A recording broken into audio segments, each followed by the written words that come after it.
pasa, gente? Muy bienvenidos todos al canal del arte. Hoy me gustaría que tratáramos un tema un poquito diferente, ya que lo hacemos algunas veces en nuestros vídeos, y entonces lo que hoy vamos a hacer no es hablar específicamente de arte, sino que hablamos de pensamiento contemporáneo. Y quiero que lo hagamos con un libro que yo he leído hace muy poco tiempo y que se llama La lengua de los dioses. Es un libro que trata sobre el griego clásico, el griego que se hablaba en el siglo V antes de Cristo, principalmente en Atenas, que es el que nos ha llegado a nosotros. Este libro está escrito por una muy joven profesora que se llama Andrea Marcolongo, que tiene solamente 30 años y que es italiana. Entonces ella se dedica a dar clase de lenguas clásicas, entre ellas de griego. Y entonces ha escrito un libro un poco para que nosotros veamos cuáles son las diferencias en la forma de vida que tenían los griegos del siglo V antes de Cristo principalmente, y nosotros actualmente, es decir, cómo la lengua influye o cómo a la hora de hablar expresamos un poco nuestro modo de vida, nuestra forma de vivir. Entonces hay tres aspectos que a mí me han llamado mucho la atención de este libro y que quiero compartir con vosotros porque me parecen muy interesantes para poder reflexionar sobre ellos, y como decimos muchas veces, sabéis, este tipo de reflexión también nos sirve para aplicarlo a obras de arte contemporáneo. Muy bien, pues comenzamos con ello.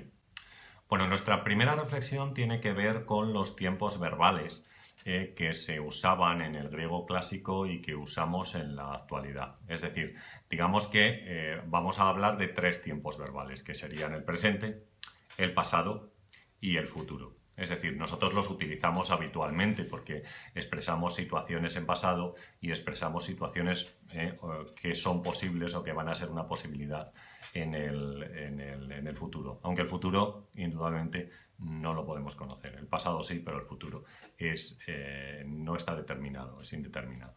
Bien, lo que quiero deciros es que nosotros nos preguntamos siempre cuándo. Es decir, ¿cuándo sucede una acción? ¿Sucedió en el pasado? ¿Sucede en el futuro? ¿Sucede en el presente? Esas son las opciones. Pero en griego clásico, por ejemplo, no se preguntaban cuándo, sino que se preguntaban cómo. Es decir, para ellos solamente existía el presente. El pasado era algo que, bueno, pues no significaba nada porque ya era algo a lo cual no se podía corregir, ¿sabéis? No puedes volver para atrás y cambiar lo que ya has hecho. Y el futuro, como no estaba determinado, pues tampoco existía. Es decir, ellos tenían un tiempo que para nosotros muchas veces se expresa como pasado, que se llama aroisto en griego, y entonces este tiempo no expresaba una situación en pasado, sino que lo que hacía era expresar una situación en presente continuo, ¿vale? Que para ellos sería un poco como el pasado, un presente continuo, decimos, es decir, algo que está sucediendo en ese momento. El tiempo de presente pues nos habla del momento actual, describe el momento actual, y el futuro en el griego clásico tampoco existía, no existía, simplemente digamos que era una posibilidad de que algo sucediera, un poco como el subjuntivo nuestro, ¿no? Es decir, una situación en la cual es posible que algo suceda o no. Eso es decir, esa era la situación de futuro. Con lo cual para ellos existía el presente, es decir, el momento actual. No hablaban sobre el pasado, como decimos, no hablaban sobre el futuro, a no ser que fuera simplemente como una posibilidad. Y esta sería una gran diferencia con nosotros, es decir, nosotros lo determinamos todo mucho al tiempo. ¿Qué vas a hacer este fin de semana? Pues nada, voy a ir de excursión, ¿no? Y entonces, bueno, pues estamos expresando una situación en un presente continuo en la cual, pues mi intención es ir de excursión, aunque no se sabe lo que puede pasar, es decir, esta es una situación que puede cambiar, como decimos, pues en el momento actual, mismamente, si algo sucede. Así que es curioso, ¿no?, esta idea de cambiar el tiempo, como os digo, es decir, de establecer el cómo, la pregunta cómo, en vez de la pregunta cuándo, que es la que nosotros hacemos y hemos adoptado en la mayoría de las lenguas actuales. Es decir, no es una cosa que hablemos solo en español, sino en inglés, en italiano, en cualquiera. De hecho, el griego moderno, indudablemente, como no tenía un tiempo de futuro, tuvo que inventar una partícula, que es una partícula, me parece que es del verbo querer, para expresar esta situación de futuro, porque, como os digo, no existía en la lengua griega clásica.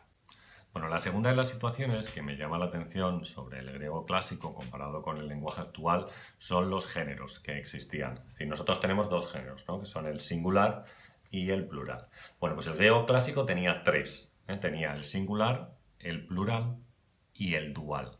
El dual servía para expresar situaciones en las cuales hay dos, lo que sea, o sea, da igual, da igual lo que expresemos, pero siempre que sean dos. Entonces, claro, en muchas situaciones de nuestra vida tenemos o utilizamos este género dual, porque expresamos cosas que meten dentro, o digamos que abarcan a dos personas, objetos, animales o lo que sea, ¿no? Es decir, podemos pensar en eso, dos perros, ¿no? Por ejemplo, dos hijos, dos casas, dos personas, un matrimonio, ¿no? Como decimos, una pareja, una pareja. Bueno, pues este tipo de situaciones tenía su propio género y se declinaba de una forma diferente al resto. Esto parece ser que viene de la raíz indoeuropea, de la lengua griega, como la mayoría de las que se hablan en Europa, en la zona de Oriente Medio e India, y este caso existía. Este género existía en la lengua indoeuropea y luego se conservó en muy pocos idiomas. El griego clásico es uno de ellos, pero después esto pues, se perdió. Incluso en griego moderno pues, tampoco se utiliza el dual, sino que simplemente se expresa una situación de plural porque ya incluye más de un objeto, más de una persona, más de un animal o lo que sea. Pero es curioso, ¿no? Cómo existía esta forma de designar a una pareja con un género concreto. La última de las situaciones que a mí me gustaría comentar es un tiempo verbal que existía también en la época griega, de la lengua griega clásica, y que se perdió, ya no lo tenemos, no existe. Es decir, ahora, pues imaginemos en una lengua, nosotros tenemos, por ejemplo, formas verbales como el infinitivo, ¿vale? Tenemos el subjuntivo también, tenemos el imperativo, ¿vale? Por poneros algunos ejemplos. Bueno, pues la lengua griega clásica tenía un tiempo verbal que se ha perdido, ya no se utiliza. Y es un tiempo que se llamaba optativo. Optativo, ¿eh? El optativo se utilizaba para expresar situaciones, bueno, digamos que implican deseo. De alguna manera. Por ejemplo, voy a poneros un ejemplo, aunque no nos sirve porque este tiempo verbal ya no existe en castellano ni en ninguna otra lengua, que es ojalá yo hiciera buenos vídeos.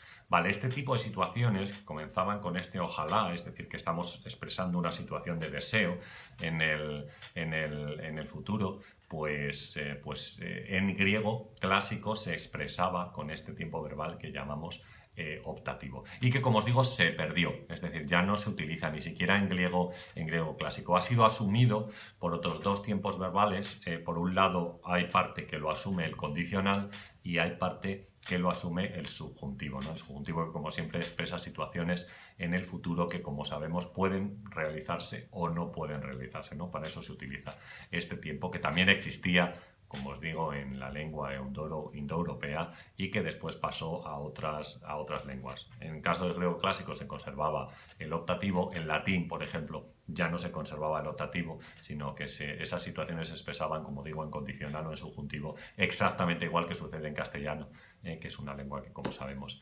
deriva del latín.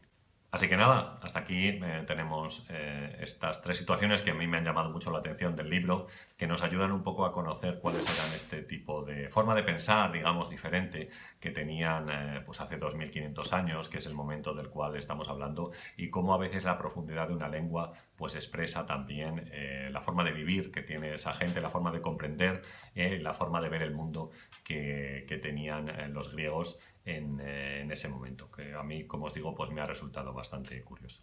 Muy bien, gente, pues como siempre os digo, ¿no? Si os ha gustado el vídeo, me gustaría que dejarais algún comentario sobre qué os parecen este tipo de cosas, este tipo de situaciones, ¿no? Sobre todo eso del cómo y el cuándo, que ellos usaban, y que nosotros siempre estamos muy preocupados por cuándo suceden las cosas, mientras que ellos estaban preocupados más que nada por el presente, ni siquiera por el futuro, como hemos podido observar o como hemos podido comprobar. Bueno, si os ha gustado el vídeo, pues nada, un like, ya sabéis que se agradece mucho, porque, bueno, pues nosotros, las personas que hacemos vídeos de YouTube, pues nos dedicamos a esto y nos agrada ver que nuestros vídeos gustan a la gente. Os animo, como siempre, a suscribiros al canal, que tenemos una actividad constante. Y nada más, un saludo a todos, y hasta el próximo vídeo.